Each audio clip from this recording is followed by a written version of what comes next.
you shifty. Why is Cartman so mad? Do we even care? Yes, we do. Sorry. I just, when I've been waiting too long for the Colonel's chicken, I get easily agitated. The Colonel's chicken here is not actual chicken. It's an analogy for the recreational powders, pills, and crystals that are manufactured by the Sinaloa cartel and other Latin American fraternities.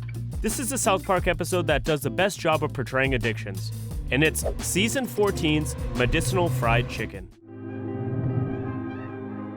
Straight off the bat, South Park shows us the biggest problem with addicts. They don't think they're addicts. I'm not addicted. Medicinal Fried Chicken opens with Cartman sitting out soccer practice by faking a bellyache. As soon as practice is over, he's up and running and the bellyache is completely healed. KFC! Randy drives the boys to KFC and Cartman is irritable the whole way. You're a genie! Sorry. This tracks with how addicts act before they get their fix. Addictive substances create a physical dependency, which literally make addicts sick if they don't use. I have never known anyone who is hooked on the harder stuff, but I have known a couple of smokers. Run into these guys before their morning smoke, and their hands are always shaking and their teeth are chattering. Even if it's a warm morning, they're always shivering. Look at them the wrong way and they'll bite your head off. But as soon as they take that first puff, they calm right down and become the politest people ever. The transformation is unreal. In our conversations, the smokers never consider themselves addicts. To them, cigarettes are a necessity of life, just like food, water, and an excuse to skip Thanksgiving with the in-laws. No thanks. They don't know what all the fuss is about. Some believe the dangers of smoking are overblown, and others don't care either way. The most common justification I hear is, well, we all die anyway, who cares how it happens? I also know that way too many stoners will argue all day about how Mary Jane is actually good for you. Sadly, one of those stoners is Randy. When he gets the boys to KFC, he finds that the store has changed. It's not a KFC anymore. It's Medicinal Mary Jane Dispensary. Randy is overjoyed. All right! I love the future! Cartman, on the other hand, is beyond angry. This is a nightmare. This is a nightmare and I can't wake up! The second problem with addiction is the lengths addict will go just for a fix. South Park shows this with Randy and Cartman. Randy needs a doctor's referral to get Mary Jane, and Cartman makes his mother drive him around looking for any KFC anywhere. Randy's disappointed to find out that he is ineligible because he is perfectly healthy. You are in fine shape. Well, that sucks. Instead of finding a corrupt doctor and faking chronic back pain for a prescription like smart potheads do, Randy decides to give himself cancer. This is crazy, but addicts will do crazy things for a high. And I've seen that firsthand. I went to boarding school with kids who bought mouthwash by the carton because it was the only way a teenager could legally buy alcohol and sneak it into school. Some of these guys would carry around a bottle of Listerine and drink from it every couple of minutes like detectives do in movies with whiskey flasks. It was so cool and yet so very cringe at the same time. They were breaking the rules very creatively, which we all respected. But they were also full-blown alcoholics at 16, which is super pathetic. The rest of us had the decency to wait until we were 19 and in college. Just like my alcoholic classmates, most underage addicts are introduced to the addictive substance by their immediate family. We see this with Cartman's mom driving him around trying to score some chicken. He's 10. The only reason he's addicted to KFC in the first place is because she fed it to him, and she is still trying to feed it to him. But there is no fried chicken to be found. In the entire state of Colorado, Kentucky Fried Chicken is illegal. Again, KFC in this episode is an analogy for illegal Schedule I substances, opioids, Colombian dust, and Walter White's blue crystals. This episode spells it out when Cartman walks sickly into a methadone clinic. Methadone is used to treat opioid addiction, but this clinic treats KFC addiction as well, and Cartman is suffering from a withdrawal. Somebody said you could help me. I haven't had KFC in almost a week. The nurse at the clinic treats Cartman by giving him 1 cup of KFC gravy. The depiction is spot on. Methadone itself is an opioid. It treats opioid addiction by essentially microdosing. This is necessary because quitting cold turkey is painful and can sometimes be deadly. That's why methadone is necessary. It maintains your body's opioid dependence while doctors reduce the dose gradually over time until your body is no longer dependent on it. But Cartman isn't happy with this. This is it? One lousy little cup of gravy? Cartman's reaction shows how some addicts view the methadone clinics. They're not treatment centers, they're just another place to score. This ties in with the denial. You can't treat somebody who doesn't believe he is sick. If you don't want it, that's fine. Oh God, it's good. As you can see, Cartman is not treating an addiction, he is enabling it. And this is going to be a problem. But that raises the question, what motivates addiction? We've all been to school, and we've all watched countless PSAs on TV. We all know narcotics are bad. Cartman's case, it's not really his fault. His mom fed him fast food and he got addicted. This is an analogy for the opioid epidemic. Doctors prescribe opioid painkillers like Oxycontin to millions of people who probably don't actually need them. They got addicted, and when they got cut off from the legal supply in the pharmacies, they went shopping in the streets. Randy's case is less excusable. When he finally gives himself cancer and gets his doctor's referral to buy Mary Jane, Randy's true motives come to light. Smoking pot right in front of a cop. Pretty sweet, huh? Pathetic as Randy may look, we do a lot of stupid stuff just because we think it's cool. I might not have given myself cancer just so I can get high in front of a cop, but I've done my fair share of stuff for the clout. The desire to be cool coupled with peer pressure is a powerful combination. We see this with Randy's friends. They also want to smoke Mary Jane, but Randy refuses to share. Well, you know, you could share some of that with us, Randy. No, Nelson, that's illegal. I can smoke this because I have cancer. Following Randy's advice, his friends give themselves testicular cancer as well. This shows how addiction can spread. One guy wants to be cool, other guys copy him because they want to be cool, and you end up with a downward spiral. None of us are immune to peer pressure. We are a social species and we tend to do whatever our friends are doing, good or bad. In elementary school, I played soccer because that's what my friends were doing. In middle school, I played video games because that was what my friends were doing. And in high school, I fell in with the bookworms because the kids drinking Listerine didn't consider me cool enough to hang out with. If they had, I would probably be a very different person right now. This looks easy enough. To avoid becoming an addict, just choose friends who engage in healthy activity. If your friends are junkies, they will turn you into one of them. The temptation is going to be there, sure, day in and day out. You might resist for a day, a week, or maybe even a month, but you can't resist temptation forever. One day, you will fall face first into it. And that's why it's always better to avoid the temptation. But what if you're already an addict like Cartman? Is it hopeless? Well, it all depends on you, but before we address that, let's look into the dangerous life of an addict. Hey kid, they say you're looking for some KFC. If you're an addict, such an offer would be difficult to resist. Look at Cartman, he jumps right on it. Cartman is then led to a basement and is showed the chicken. Oh my God, Colonel's popcorn chicken and honey mustard sauce! Oh God, yes! He gobbles it all up and is quite happy until he's told the price. That'll be $85. Some of you New Yorkers in the audience might be marveling at how affordable that is. Don't. This episode came out in 2010. Hippies in Williamsburg haven't gotten around to gentrifying chicken, and inflation hasn't started hitting the gym. $85 is supposed to be a crazy price for chicken. But again, chicken here is a stand-in for the harder stuff like Colombian dust. These narcotics tend to be super expensive, but dealers don't tell you that upfront because it doesn't matter. Once you're hooked, you will pay whatever they demand. Unfortunately, Cartman doesn't have the money.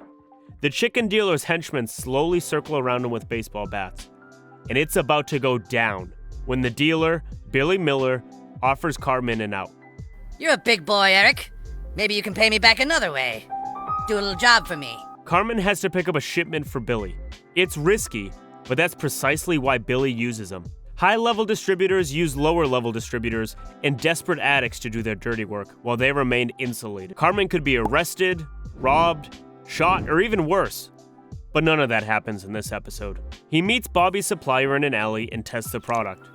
This is cut with Boston Market gravy! This is a very underrated scene. Cutting is a big problem in the narcotics world.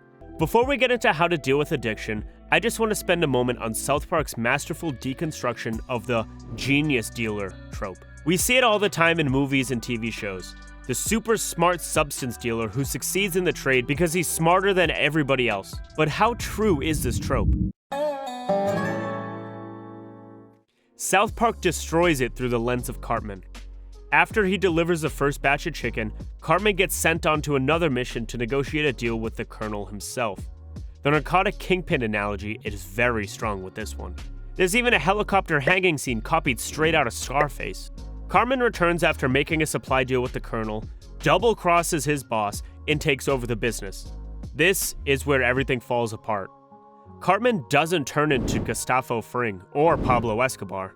He remains Cartman. We're supposed to be handling the business. You're eating too much of the stuff. This is blindingly accurate. While TV shows portray chilling, ruthless businessmen like Pablo Escobar or Gustavo Fring, those guys are overrated. Escobar was an unhinged psychopath, and Gus Fring is fictional. These guys are also at the tippity top. It would be like trying to understand the fast food business from the perspective of the CEO of McDonald's. The average dealer is not a CEO. He's just a simple fry cook. And the dealers are indeed getting high on their own supply. It's the reason why most of them get into the business in the first place. The dealer who never gets high on his own supply is a Hollywood invention. The super smart, ruthless, non-addicted dealer is usually someone who you can root for, but the average dealer is usually not that smart. If he was, he wouldn't be risking a life sentence for a middle-class wage. Smart guys avoid the substance trade because the cost-benefit calculation, especially in places like America, is simply not worth it. Financial crime is less messy, more rewarding, and comes with much lighter prison sentences if you're unlucky enough to be caught. At least that's what I think, but it's entirely possible that I am not smart. I could just be a coward. Nevertheless, Cartman portrays the addict dealer perfectly. He mostly just sits around and gorges himself on the chicken until the Colonel gets tired and sends a hit squad to take him out.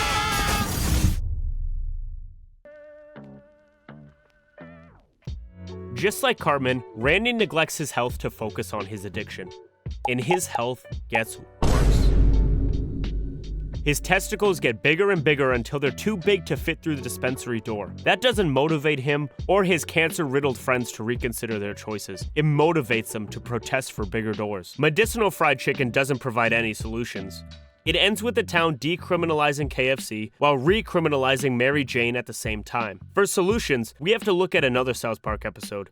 Season 9's Bloody Mary. This one follows Randy's struggle with alcoholism. And as the episode ends, Stan provides a solution. Dad, you like to drink, so have a drink once in a while. Have two. If you devote your whole life to completely avoiding something you like, then that thing still controls your life and you've never learned any discipline at all. But is discipline really a solution? That's for alcohol only, and even then, it's not for everybody. Addiction is compulsive. While one guy might drink 2 beers and call it a day, another guy will keep chugging beers until he's passed out. If you're the second guy, discipline is probably not the best strategy. Genetics also account for 40 to 60% of your ability to get addicted to substances. So if you have a family history of addiction, testing the waters is a terrible idea.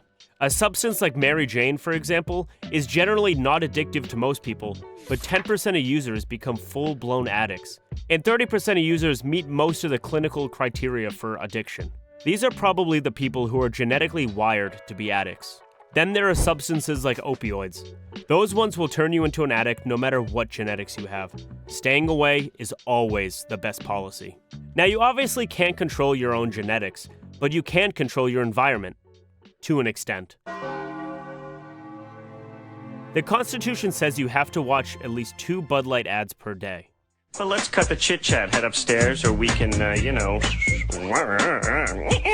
It has always been common knowledge for years that the best way for an addict to avoid a relapse is to avoid his old addict friends. But it seems having good friends is the best way to avoid falling into addiction in the first place. You see, we humans are a social species. Human connection is what keeps us sane. That's why prisoners are punished with solitary confinement. But we're losing our social connections. The loneliness epidemic isn't getting any better, and loneliness is one of the main predictors of addiction. Social isolation is a great pain of our time, and if you cure it, you automatically solve half of your problems. And I've been there. I spent my last 2 years of college cooped up in my bedroom because of the lockdowns. It was very lonely and very miserable. Only one of my friendships survived the pandemic.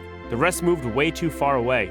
Now we only see each other on social media and like each other's posts out of loyalty, but the friendships are kinda on hiatus until we meet again, which may never happen. You can't just call a dude to talk or hang out. You need a shared activity, which is tough when you live 100 miles apart. After wallowing in misery for a long while, I rebuilt my network. I started talking to the neighbors and going to the gym. 6 months later, I have 3 new friends, 2 gym buddies, and no new muscles.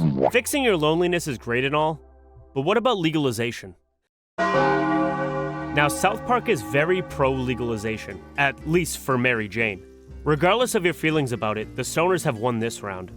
America has 17.7 million daily pot smokers, but only 14.7 million daily drinkers. If alcohol is legal, Mary Jane should get the same privilege. But what about the harder substances? Should we legalize them? Proponents like to point to prohibition as an example of why banning things doesn't work. Prohibition was a special case. Practically all of America was already drinking alcohol before the government banned it. People don't like their things getting taken away. But the harder narcotics don't have that many users. Decriminalizing them will just grow the user base, and that cannot be good for society. You just have to look at Portland. They decriminalized possession in 2020, and the city became unlivable as overdoses soared. They reversed that decision this year. Now, of course, there are some who will say that Portland did it wrong or didn't wait long enough, and they may have a point.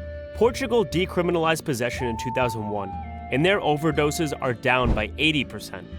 It sounds like a win until you look at addiction rates. When Portugal decriminalized possession of hard substances in 2001, the usage rates were 7.8%, and now they're at 12.8%. That's nearly double. So yes, fewer people are dying, but there are more users today than there were 23 years ago when everything was legalized. The solution can't be open legalization because it has failed in Portugal, but the blanket ban we have isn't working either. The war on drugs has cost over $1 trillion and accomplished very little. $1 trillion is a disgustingly large amount of money, even by American standards. The Pentagon could buy 3.5 toilet seats with that kind of cash.